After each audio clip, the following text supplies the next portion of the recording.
akan ada selalu banyak hikmah yang kita dapatkan dari setiap doa-doa kita. Yang pertama, hadirin yang dimakan Allah Subhanahu wa taala, kita akan mendapati hikmah dengan kita terus-menerus berdoa kepada Allah. Kita akan menyadari bahwa dunia ini memang adalah tempatnya ujian. Dunia ini adalah tempatnya ujian, bukan tempat Allah memberikan balasan. Dialah Allah yang berhak menanyakan tentang apa yang sudah kita perbuat, dan kita tidak berhak bertanya kepada Allah bagaimana Dia akan membalas perbuatan kita. La yus'alu amma yaf'al wa hum yus'alun. Allah tidak boleh dipertanyakan apa tindakannya untuk kita hamba-hambanya, tetapi kitalah yang harus bertanya kepada diri kita sendiri, sebab kita yang harus mempertanggungjawabkan semua amal kita di hadapan Allah Subhanahu wa ta'ala.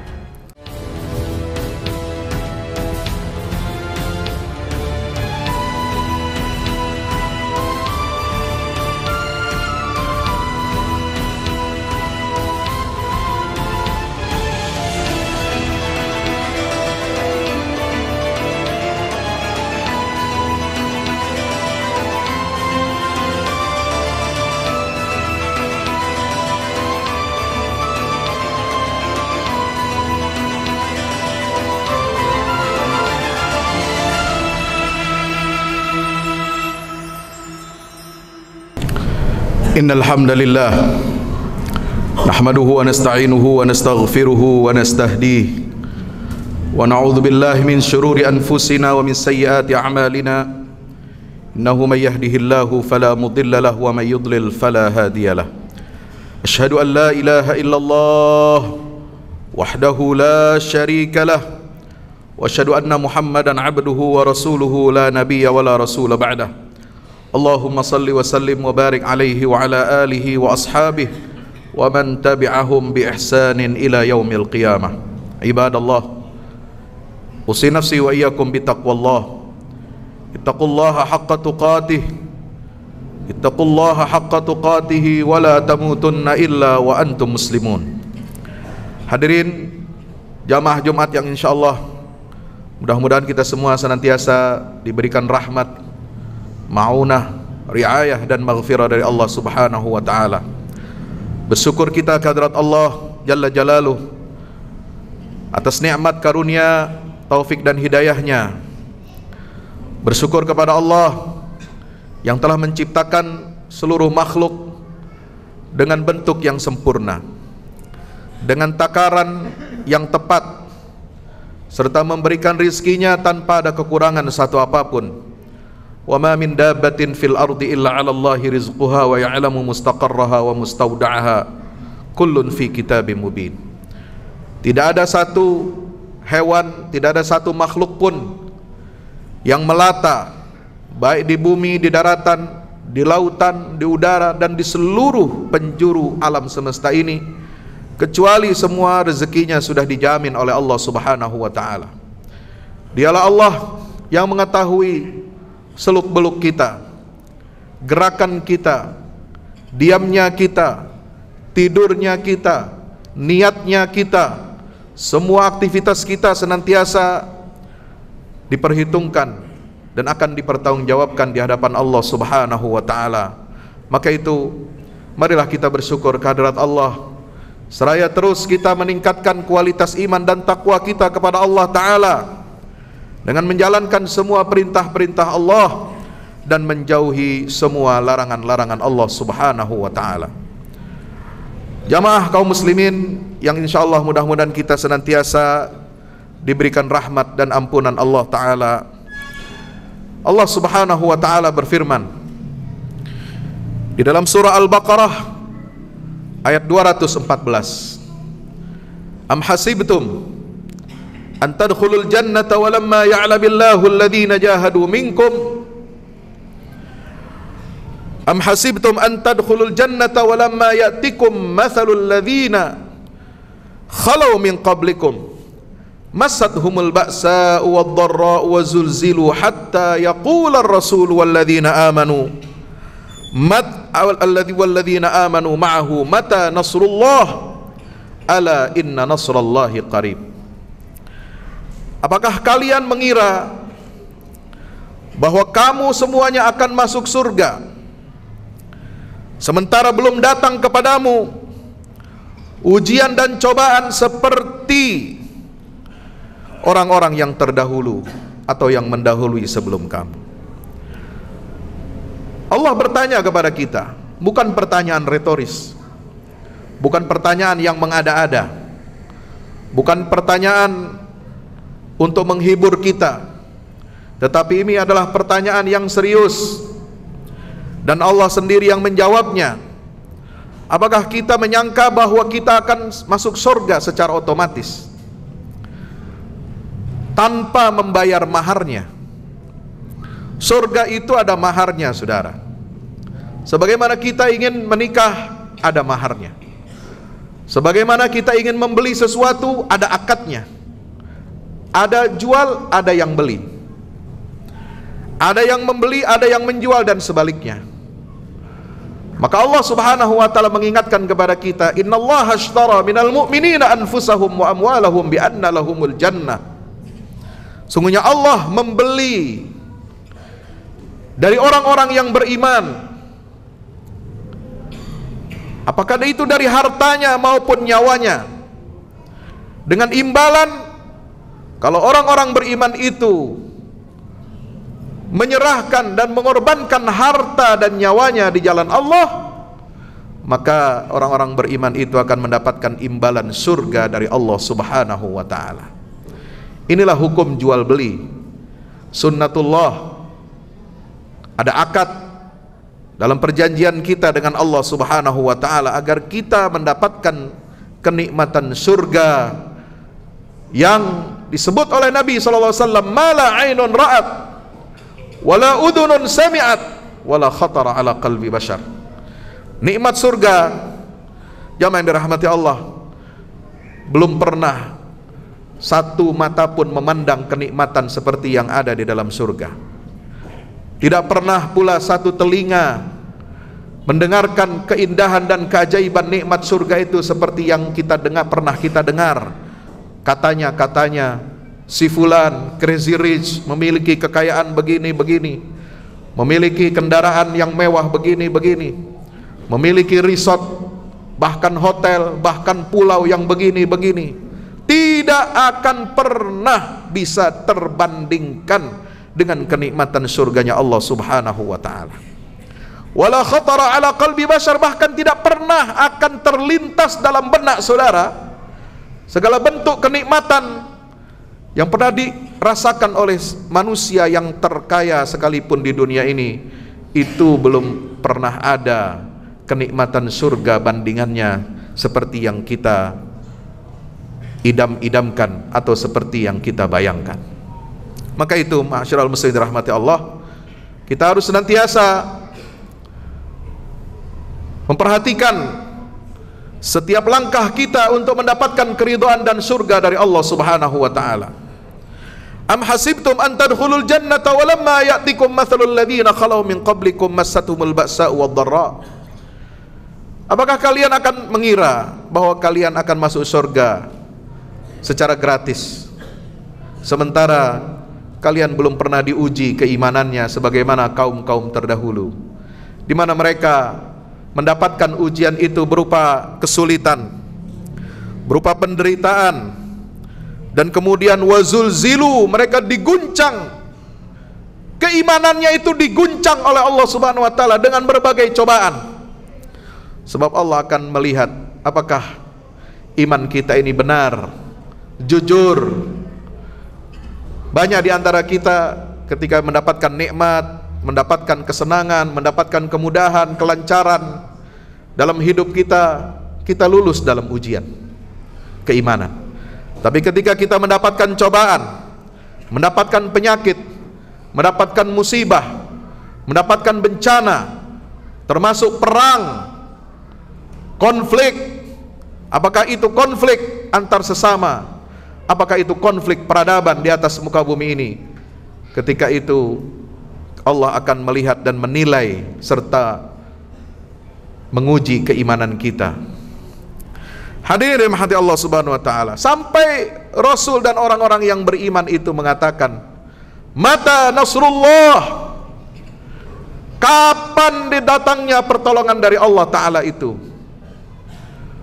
Kita pasti juga akan mengatakan hal yang sama. Bahkan banyak di antara kita yang merinding, yang pucat melihat dan menyaksikan kekejian dan kebrutalan yang dialami oleh saudara-saudara kita kaum muslimin di jalur Gaza dan tepi barat, di bumi Palestina yang diberkahi oleh Allah Subhanahu wa taala. Begitu dahsyatnya ujian yang mereka terima, begitu hebatnya musibah, peperangan, serangan, agresi yang keji dan sangat brutal yang dilakukan oleh rezim Zionis Israel ini kepada saudara kita kaum muslimin di Palestina yang ingin mempertahankan kehormatannya, yang ingin merebut kedaulatan dan kemerdekaan negerinya, dan yang ingin menjadi tebusan untuk kemerdekaan dan pembebasan Masjidil Aqsa yang diberkati oleh Allah Subhanahu wa taala, sebagaimana firman-Nya, subhanalladzi asra bi'abdihi lailan minal masjidil haram ilal masjidil aqsa alladzi barakna haulahu linuriyahu min ayatina innahu huwas samiul basir. Ketika kita melihat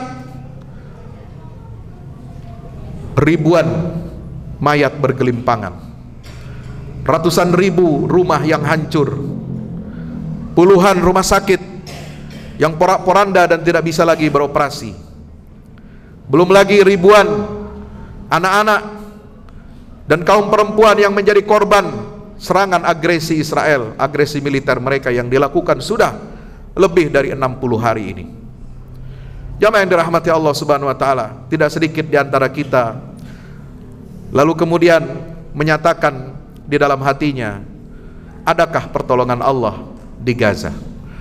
Adakah Allah bersama umatnya yang beriman? Mata nasrullah, sebagaimana yang diungkapkan oleh Allah di dalam surah Al-Baqarah 214, kapan pertolongan Allah ini akan tiba? Kapan Allah akan membebaskan Masjidil Aqsa? Kapan Allah akan membasuh luka saudara-saudara kita kaum muslimin di Palestina dan juga di belahan dunia yang lainnya seperti Rohingya, Uighur dan lain sebagainya? Pertanyaan ini adalah pertanyaan yang sangat normal, sangat manusiawi. Yang itu bahkan disebutkan oleh Nabi SAW dalam hadis diriwayatkan oleh Abu Hurairah radhiyallahu taala anhu. Jaa nasun min ashabin Nabi sallallahu alaihi wasallam fasa'aluhu, inna najidu fi anfusina ma yata'azamu ahaduna an yatakallama bihi. Abu Hurairah sebagaimana diriwayatkan oleh Imam Muslim dalam kitab sahihnya nomor hadis 188, beliau meriwayatkan kepada kita, datang beberapa orang sahabat Nabi SAW menghadap beliau. Lalu mereka bertanya kepada Rasulullah, "Ya Rasulullah, wahai utusan Allah, wahai kekasih Allah, sungguh kami mendapati dalam diri kami dan jiwa kami sesuatu yang apabila salah seorang dari kami itu sangat khawatir atau merasa besar ketika dia berbicara di dalam hatinya tentang hal tersebut." Maka Nabi SAW bersabda, "Awaqad wajadtumuhu, sungguh kalian telah menemukan sesuatu itu. Sungguh kalian telah mendapatkan sesuatu yang sangat besar itu, yang sangat kalian khawatirkan itu, yaitu pertanyaan, di mana pertolongan Allah? Kapan pertolongan Allah itu akan tiba?" Maka Nabi SAW menjawab, qala dzalika sharihul iman, itu adalah pertanda kalian memiliki keimanan yang menyala. Pertanyaan itu tidak salah, pertanyaan itu boleh, pertanyaan itu tabu. Tetapi yang tidak boleh dan menjadi tabu bagi kalian adalah menuntut Allah untuk menurunkan pertolongannya segera dan pada saat waktu yang kalian inginkan. Maka kita tidak bisa bersikap apa-apa kecuali berserah diri, bertawakal, seraya terus memohon pertolongan kepada Allah Subhanahu wa ta'ala. Yakinlah bahwa doa-doa kita kaum muslimin dan muslimat di seluruh penjuru dunia, qunut nazilah yang kita panjatkan pada salat fardu maupun salat baik sendiri maupun berjamaah, doa-doa yang dipanjatkan oleh kaum muslimin kepada Allah Subhanahu wa ta'ala agar Allah berikan pertolongan dan kemenangan kepada kaum muslimin, serta Allah hancurkan musuh-musuh mereka, Allah binasakan musuh-musuh mereka. Yakinlah bahwa doa-doa kita itu tidak akan pernah sia-sia di hadapan Allah Ta'ala. Allah akan memilih waktu yang tepat. Allah akan menetapkan kapan waktunya yang paling tepat untuk mewujudkan harapan dan doa dari seluruh kaum muslimin dan muslimat di penjuru dunia ini. Sebab Allah juga bukan hanya akan menetapkan waktu yang tepat, tetapi juga Dia akan melihat apa usaha dan ikhtiar dari hamba-hamba Allah itu. Apakah hanya cukup berdoa saja lalu mereka berlepas tangan, tidak mau mengulurkan bantuan dan pertolongan kepada saudaranya? Apakah hanya berteriak dan menangis kesakitan, lalu kemudian kaum muslimin yang tertindas dan terjajah itu tidak melakukan apa-apa, tidak melakukan perlawanan? Allah semua akan menilai dan menyaksikan perbuatan seluruh hamba-hambanya dalam merespon setiap bencana dan setiap musibah. Bahkan Nabi SAW pun tidak pernah memaksa Allah.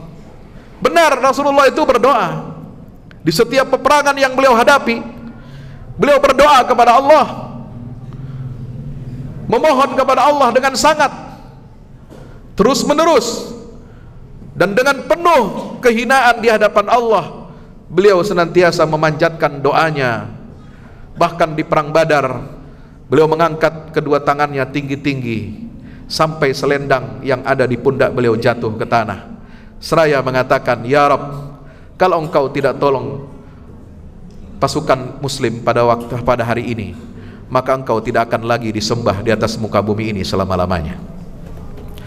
Itu bukanlah sebuah paksaan dari Rasulullah, tapi itu adalah sebuah gambaran dari hati, dari nurani yang bersih, dari pancaran keimanan dan ketakwaan Rasulullah SAW kepada Rabbnya Jalla Jalaluh, kepasrahan dan ketawakalan beliau untuk memohon pertolongan dari Allah. Dan itu yang harus kita lakukan tanpa kita menentukan deadline atau batas waktu kapan harusnya pertolongan Allah itu turun kepada kita. Hadirin yang dimuliakan Allah Subhanahu wa ta'ala, maka itu akan ada banyak hikmah di balik setiap peristiwa. Dari pertanyaan, adakah Allah menolong saudara kita di jalur Gaza, menolong kaum muslimin di Uighur? Di manakah Allah? Apakah Dia menolong saudara kita di Rohingya yang saat ini terdampar di banyak negara, termasuk di negeri kita, negeri yang bersendikan ketuhanan yang Maha Esa? Akan ada selalu banyak hikmah yang kita dapatkan dari setiap doa-doa kita. Yang pertama, hadirin yang dimuliakan Allah Subhanahu wa ta'ala, kita akan mendapati hikmah dengan kita terus-menerus berdoa kepada Allah. Kita akan menyadari bahwa dunia ini memang adalah tempatnya ujian. Dunia ini adalah tempatnya ujian, bukan tempat Allah memberikan balasan. Dialah Allah yang berhak menanyakan tentang apa yang sudah kita perbuat, dan kita tidak berhak bertanya kepada Allah bagaimana Dia akan membalas perbuatan kita. La yus'alu amma yaf'al wa hum yus'alun. Allah tidak boleh dipertanyakan apa tindakannya untuk kita hamba-hambanya, tetapi kitalah yang harus bertanya kepada diri kita sendiri, sebab kita yang harus mempertanggungjawabkan semua amal kita di hadapan Allah Subhanahu wa ta'ala. Yang kedua, bahwa segala sesuatu itu dinilai dengan hasil akhirnya, bukan dengan kondisi yang berlangsung pada saat ini. Maka hadirin yang dimuliakan Allah Subhanahu wa taala, kita dituntut untuk senantiasa memberikan yang terbaik, berusaha yang terbaik, berikhtiar yang terbaik, berdoa yang terbaik, memberikan uluran bantuan baik moral maupun material yang terbaik, dengan ucapan yang terbaik, dengan support yang terbaik.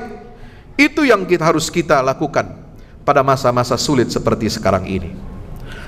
Dan bukan waktunya kita akan dinilai oleh Allah Subhanahu wa taala bahwa dia hanya melihat hasil akhirnya, tetapi Allah juga akan menilai bagaimana kita bertindak dan beraksi pada saat kita menunggu waktu kapan pertolongan Allah itu akan tiba.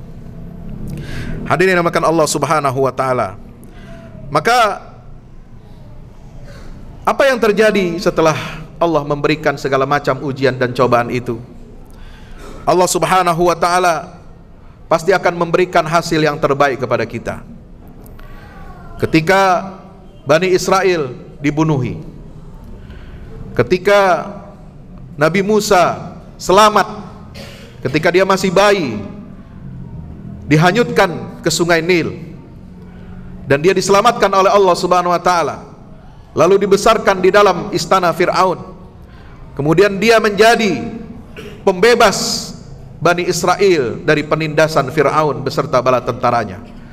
Setelah banyak sekali ujian-ujian yang Allah timpakan kepada Bani Israel dan kepada orang-orang yang beriman kepada Nabi Musa alaihi salam, dan itu berlangsung selama puluhan tahun, saudara. Setelah Allah menguji keimanan tukang sisir rambut dari keluarga Fir'aun, yaitu Masyitah, yang dimasukkan ke dalam minyak yang sangat mendidih sehingga terbakar dan tersisa tulangnya. Setelah banyak sekali ujian-ujian yang diberikan oleh Allah kepada orang-orang yang beriman, setelah Allah melihat ketegaran dan keteguhan imannya orang-orang yang beriman bersama Nabi Musa alaihissalam, maka Allah akan memberikan hasil yang baik, yaitu Allah tenggelamkan Fir'aun dan bala tentaranya.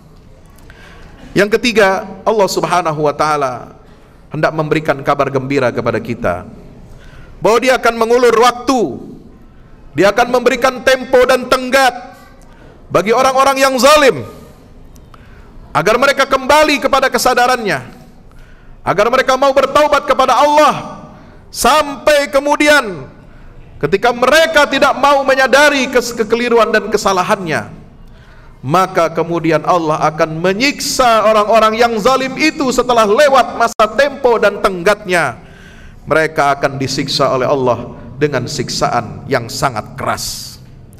Hadirin yang dimuliakan Allah Subhanahu wa taala, itulah yang dialami oleh Ashabul Ukhdud ketika mereka dibakar hidup-hidup. Setelah Allah Subhanahu wa taala mengingatkan kepada raja yang zalim ini untuk bertaubat, setelah disingkap kebobrokannya, kejahatannya, disingkap kejahilannya, kebodohannya di hadapan seluruh rakyatnya, dan ternyata raja yang zalim dan musyrik ini tidak mau bertobat, tidak mau menyadari kekeliruannya, maka penguasa yang zalim itu pun kemudian dihancurkan oleh Allah Subhanahu wa taala. Mungkin tidak di dunia, tetapi bisa jadi hukuman yang setimpal dan keras itu terjadi di akhirat. Hadirin yang dimuliakan Allah Subhanahu wa taala, banyak hikmah yang bisa kita petik dari setiap peristiwa bencana dan musibah. Doa yang kita panjatkan kepada Allah agar Allah senantiasa memberikan pertolongannya kepada kita. Tetapi yakinlah, saudaraku yang dirahmati Allah Subhanahu wa taala, sebagaimana Allah tegaskan di dalam surah Asy-Syu'ara ayat 227, ketika Allah menyatakan, ilal ladzina amanu wa 'amilus shalihat wa dzakarullaha katsira wantasaru min ba'di ma zulimu, kecuali ketika Allah mengecualikan para penyair yang mengikuti gaya hidupnya syaitan, mereka yang tersesat dan disesatkan oleh Allah Ta'ala. Maka dikecualikan illal ladzina amanu wa amilus salihat, kecuali para penyair yang beriman dan beramal saleh, penyair yang membela kebenaran dan melawan kebatilan, mereka yang senantiasa beriman dan beramal saleh itu. Lalu kemudian mereka mengingat Allah dengan zikir yang sangat banyak. Wantasaru min ba'di ma zulimu, dan mereka bangkit membela kebenaran setelah dizalimi. Maka apa yang terjadi? Wa saya'lamul ladzina zalamu ayya munqalabin yanqalibun. Maka orang-orang yang zalim itu kelak akan mengetahui kemana arah mereka akan kembali.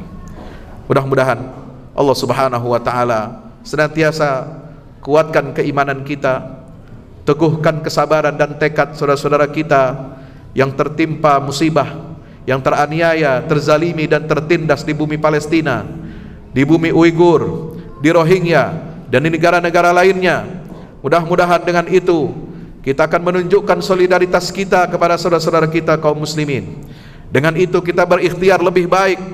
Dengan itu kita bisa membangun, membentuk keluarga kita, anak-anak kita dengan lebih baik, menyadari tanggung jawabnya kepada Allah Subhanahu wa Ta'ala dan kepada agama Allah Ta'ala.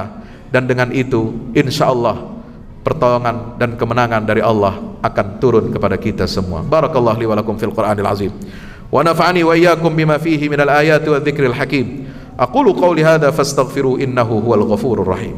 Alhamdulillahi wahda sadaqa wa'dah wa nasara 'abdahu wa 'azza jundahu wa hazama al-ahzaba wahdah. Asyhadu an la ilaha illallah wahdahu la syarika lah wa asyhadu anna Muhammadan 'abduhu wa rasuluhu la nabiyya wa la rasula ba'dah. Allahumma salli wa sallim wa barik alaihi wa ala alihi wa ashabihi wa man tabi'ahum bi ihsanin ila yaumil qiyamah. Ibadallah, usi nafsi wa iyyakum bi taqwallah.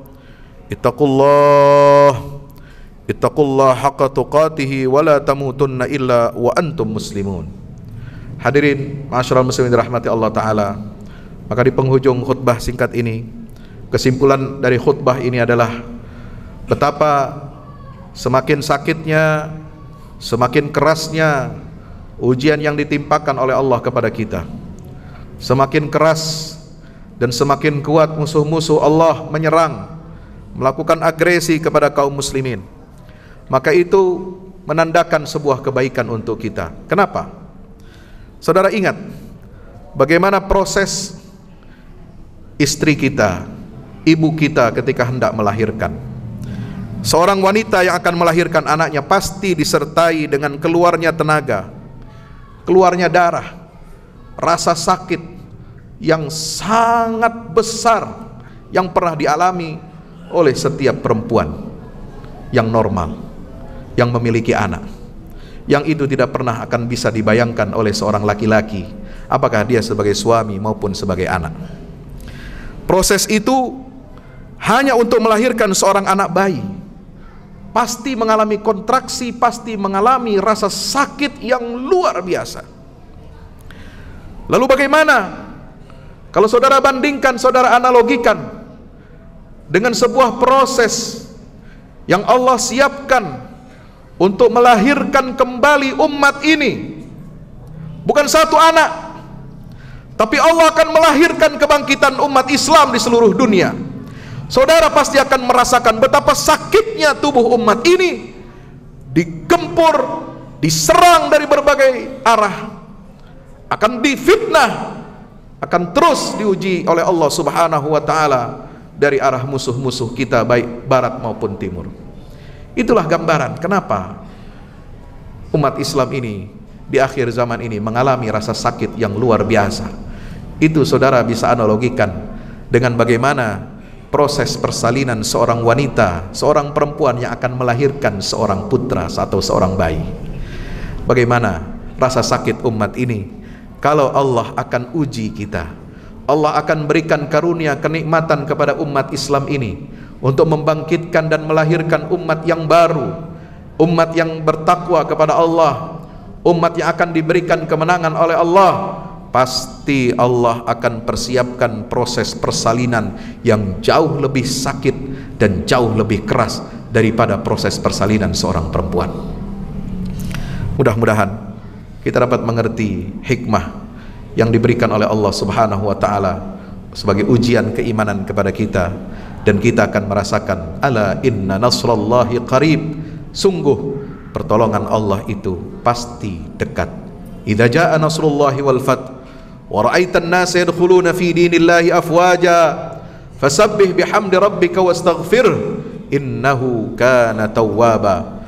Allah berpesan kepada kita, jika telah datang pertolongan Allah, kemenangan dari Allah, kemudian kamu akan melihat orang-orang di atas muka bumi ini akan berbondong-bondong masuk ke dalam agama Islam. Sudah berapa banyak orang yang mendapatkan hidayah dari Allah melihat kesabaran dan keteguhan saudara-saudara kita di Gaza yang ditindas dan dizalimi oleh Israel. Karena kesabaran, karena keimanannya inilah yang menggerakkan hati nurani masyarakat barat yang kufur kepada Allah, lalu kemudian dia menemukan hidayahnya, menemukan kebenaran dari Allah Subhanahu wa taala ini, persis sebagaimana digambarkan wa ra'aitan nasa yadkhuluna fi dinillahi afwaja. Maka tugas kita adalah menjemput kemenangan itu.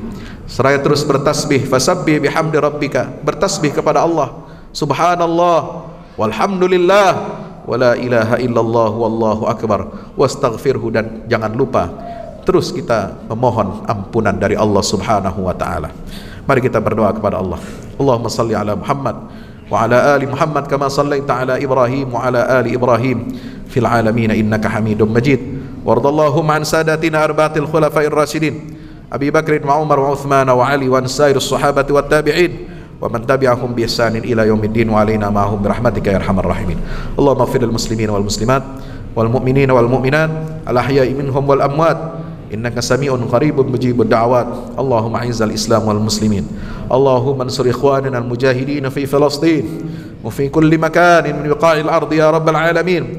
Allahumma munzil al kitab ya mujriyas sahab ya hazimal ahzab ya sari'al hisab unsurhum wahzim a'da'ahum wansurhum ala a'daihim birahmatika ya arhamar rahimin.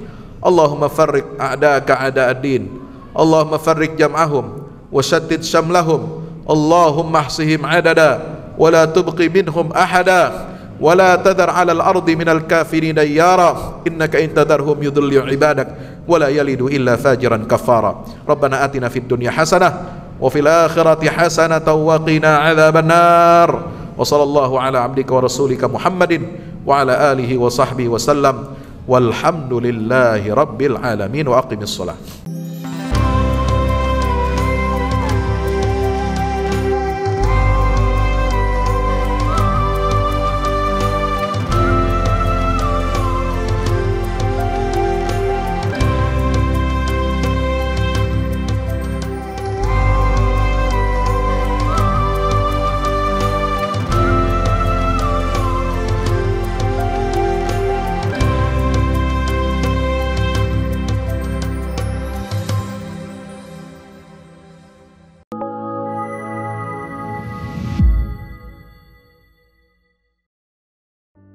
Assalamualaikum warahmatullahi wabarakatuh. Di zaman dan era global yang semakin menuntut kita untuk terus bergerak, ada kebutuhan yang senantiasa harus kita penuhi dalam kehidupan kita. Zaman di mana segala kebutuhan terasa sangat mendesak.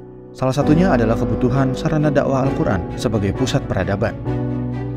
Al-Fahmu Institute hadir demi menjawab kebutuhan akan sarana dakwah Al-Quran di era masa kini. Kami melihat latar belakang yang ada untuk menjawab tuntutan seperti kebutuhan sarana dakwah Al-Quran yang meningkat di ibu kota, kebutuhan akan pusat pembibitan hafiz Al-Quran, kebutuhan pusat pengkajian Al-Quran, kebutuhan akan pusat dakwah kreatif berbasis Al-Quran, kebutuhan sarana media perekat umat Islam, ibu kota dan Indonesia, juga kebutuhan akan adanya sarana pusat kaderisasi guru tahfiz dan mufasir di ibu kota. Yayasan Al-Fahmu International Indonesia sedang membangun gedung pusat dakwah Quran yang berlokasi di Jalan Pengukiran 3, Pekojan, Tambora, Jakarta Barat. Gedung pusat dakwah Quran ini insya Allah akan menjawab tantangan dan kebutuhan akan sarana dakwah Al-Quran yang ada, seperti yang digagas oleh Direktur Al-Fahmu Institute, Kiai Haji Fahmi Salim MA, yaitu tugas peradaban kita semua adalah untuk berperan dalam menerjemahkan cetak biru peradaban, yaitu Al-Quran dalam dunia nyata. Kami mengajak jamaah semua untuk ikut dalam perdagangan yang tidak merugi ini, sebagaimana yang disampaikan dalam Al-Quran Surat Fatir ayat 29-30, yang artinya, sesungguhnya orang-orang yang selalu membaca kitab Allah dan mendirikan sholat, dan menafkahkan sebahagian dari rezeki yang kami anugerahkan kepada mereka, dengan diam-diam atau terang-terangan, mereka itu mengharapkan perniagaan yang tidak akan merugi, agar Allah menyempurnakan kepada mereka pahala mereka, dan menambah kepada mereka dari karunia-Nya. Sesungguhnya Allah Maha Pengampun lagi Maha Mensyukuri. Gedung Pusat Dakwah Quran Al-Fahmu Institute terdiri dari 4 lantai, di mana di lantai 1 terdapat Masjid Quran Mulia, dan di setiap lantainya insya Allah diperuntukkan demi berlangsungnya tugas mulia dalam perjuangan dakwah Al-Quran.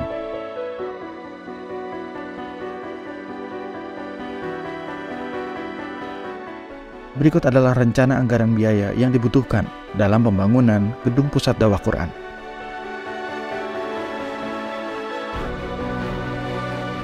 Dalam kesempatan yang mulia ini, kami mengajak jamaah semua untuk ikut dalam gerakan sedekah Lailatul Qadar di setiap malam ganjil di bulan Ramadan. Salurkan melalui nomor rekening berikut ini.